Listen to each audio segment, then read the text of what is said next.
தென்காசி மாவட்டம் புளியங்குடி அரசு மருத்துவமனை அருகில் உள்ள முப்பெரும் தேவியர் பவானி அம்மன் ஆலயத்தில் பங்குனி உத்திரத்தை முன்னிட்டு 10ஆம் ஆண்டு அபிஷேக விழா மேளதாளங்கள் முழங்க வெகு விமர்சையாக நடைபெற்றது. 1000க்கும் மேற்பட்ட பக்தர்கள் பால்குடம் தீர்த்தக்குடம் எடுத்து நகரின் முக்கிய வீதி வழியாக வலம் வந்து சுவாமி தரிசனம் செய்தனர். திருப்பத்தூர் மாவட்டம் வாணியம்பாடியில் வீட்டின் வெளியே நிறுத்தி வைத்திருந்த இருசக்கர வாகனத்தை இளைஞர் ஒருவர் திருடி செல்லும் சிசிடிவி காட்சிகள் வெளியாகி அதிர்ச்சியை ஏற்படுத்தியுள்ளது. இதுகுறித்து இருசக்கர வாகனத்தின் உரிமையாளர் இம்ரான் வாணியம்பாடி நகர காவல் நிலையத்தில் புகார் அளித்த நிலையில் சிசிடிவி காட்சிகளை கொண்டு போலீசார் திருடனை தேடி வருகின்றனர். திண்டுக்கல் மாவட்டத்தில் மேட்டுராஜகாப்பட்டியில் உள்ள ஸ்ரீ சுப்பிரமணிய சுவாமி திருக்கோவிலில் பங்குனி உற்சவ விழா வெகு விமர்சையாக நடைபெற்றது. முனியப்பன் தெப்பத்தில் இருந்து 500க்கும் மேற்பட்ட பக்தர்கள் பால்குடம் எடுத்து நகரின் முக்கிய வீதிகள் வழியாக கோவிலை வந்தடைந்த நிலையில் பக்தர்கள் சுமந்து வந்த பாலை கொண்டு பாலாபிஷேகம் நடைபெற்றது. மதுரை மாவட்டம் திருமங்கலம் அருகே உள்ள ஸ்ரீ மாயக்குருவி சாமாயி அம்மன், கருப்பசுவாமி, சோனைசாமி உள்ளிட்ட 9 கோயில் கும்பாபிஷேக விழா வெகு விமர்சையாக நடைபெற்றது. கண்டுக்குளம், சாத்தங்குடி உள்ளிட்ட பல்வேறு கிராமங்களில் இருந்து வந்த ஏராளமான பக்தர்கள் சுவாமி தரிசனம் செய்தனர். சேலம் மாவட்டம் ஓமலூர் அருகே தேங்காய் பறிக்க தென்னை மரம் ஏறிய தொழிலாளி தவறி கீழே விழுந்து உயிரிழந்த சம்பவம் சோகத்தை ஏற்படுத்தியுள்ளது. மேலும் உயிரிழந்த கந்தசாமி இறப்பில் சந்தேகம் இருப்பதாக உறவினர்கள் அளித்துள்ள புகார் குறித்து ஓமலூர் போலீசார் வழக்கு பதிவு செய்து விசாரணை நடத்தி வருகின்றனர்.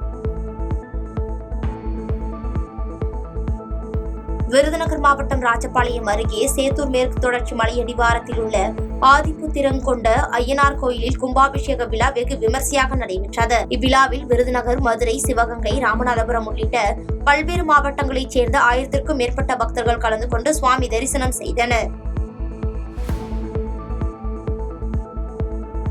நீலகிரி மாவட்டம் உதகையில் உள்ள அரசு தாவரவியல் பூங்காவில் கோடை காலத்தை முன்னிட்டு சுற்றுலா பயணிகளின் கூட்டம் அதிகரித்து வருகிறது. இந்நிலையில் சுற்றுலா பயணிகளின் பயன்பாட்டிற்காக இருந்த கழிப்பிடம் தற்போது அடைக்கப்பட்டு அருகில் புது கழிப்பிடம் கட்டப்பட்டு வருகிறது. இதனால் சுற்றுலா பயணிகள் அவதியடைந்து வரும் நிலையில் கழிப்பிட கட்டுமான பணிகளை விரைந்து முடிக்க வேண்டும் என சுற்றுலா பயணிகள் மற்றும் சமூக ஆர்வலர்கள் கோரிக்கை வைத்துள்ளனர். பவானி நீரை மாசுபடுத்தும் ஆலைகள் மற்றும் நகராட்சி உள்ளாட்சிகளின் மீது உரிய நடவடிக்கை மேற்கொள்ள வேண்டும் என்று பவானி நதி நீர் பாதுகாப்பு கூட்டு இயக்கத்தின் சார்பில் ஈரோடு மாவட்ட ஆட்சித் தலைவரிடம் கோரிக்கை மனு கொடுக்கப்பட்டுள்ளது. இது தொடர்பாக செய்தியாளர்களிடம் பேசிய கூட்டு இயக்க நிர்வாகி, பவானி நதியை கண்காணிக்க நீர்வளத்துறை, வருவாய்த்துறை, மாசு கட்டுப்பாட்டு வாரியம் மற்றும் பொதுநல அமைப்புகள் அடங்கிய நதிகள் கண்காணிப்பு குழுவை ஏற்படுத்த வேண்டும் என்றும் அதன் மூலம் நதிநீர் மாசடைவதை தடுக்க முடியும் என்று வலியுறுத்தி பேசினார். மேட்டுப்பாளையம் பகுதியிலிருந்து வரக்கூடிய பவானி நதி பவானி சாகர் அணைக்கு வரும்போதே கலங்கி மாசுபட்டு தான் வருது. பல தொழிற்சாலைகள், ஆலைகள்னால அங்கிருந்து வரக்கூடிய தண்ணி திருப்பியும் வந்து சத்தியமங்கலம் வழியாக பவானி கூடுதுறை போய் சேர்ற வரைக்கும் பல இடங்களில் பல ஆலை கழிவுகள், சாலை கழிவுகள் மற்றும் தொழிற்சாலையினால் இருக்கக்கூடிய கழிவுகளால் மாசுபட்டு குடிநீருக்கு கூட உபயோகப்படுத்தப்பட முடியாத நிலையில் இன்றைக்கி இருக்கிற சூழ்நிலையில் நடவடிக்கை எடுத்து அரசாணைப்படி ஒரு ஒருங்கிணைப்பு குழு, ஏன்னா மேட்டுப்பாளையம் வந்து பார்த்திங்கன்னா கோயம்புத்தூர் மாவட்டத்துக்கு வருது, பவானி சாகர் ஈரோடு மாவட்டத்துக்கு வருது. அந்த மாசு கட்டுப்பாட்டு வாரியம், பெருந்துறையில் இருக்கிற மாசு கட்டுப்பாட்டு வாரியம் இணைந்து ஒரு கண்காணிப்பு குழு அமைச்சு நதியை பாதுகாத்து விவசாயத்தையும் குடிநீருக்காக மட்டுமே அந்த நதியை பயன்படுத்தணும், வேற எந்த விதமான கழிவுகள் அந்த நதியில் கலக்கக்கூடாது அப்படிங்கிறதுக்கோசரம் ஒரு மனுவை கொடுக்கறதுக்கோசரம் நாங்கள் எல்லாரும் அனைத்து கட்சி சார்பாக முன்னாள் எம்எல்ஏ சுந்தரம் தலைமையில் வந்திருக்கோம்.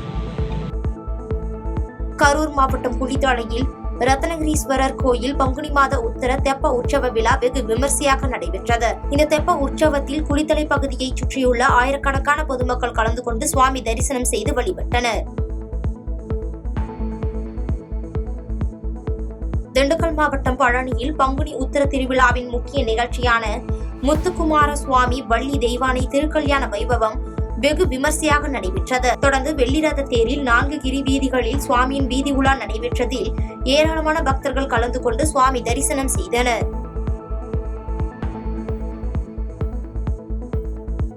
பாதகம் செய்பவரை கண்டால் நாம் பயம் கொள்ளலாகாது பாப்பா, மோதி மிதித்து விடு பாப்பா, அவர் முகத்தில் உமிழ்ந்துவிடு பாப்பா.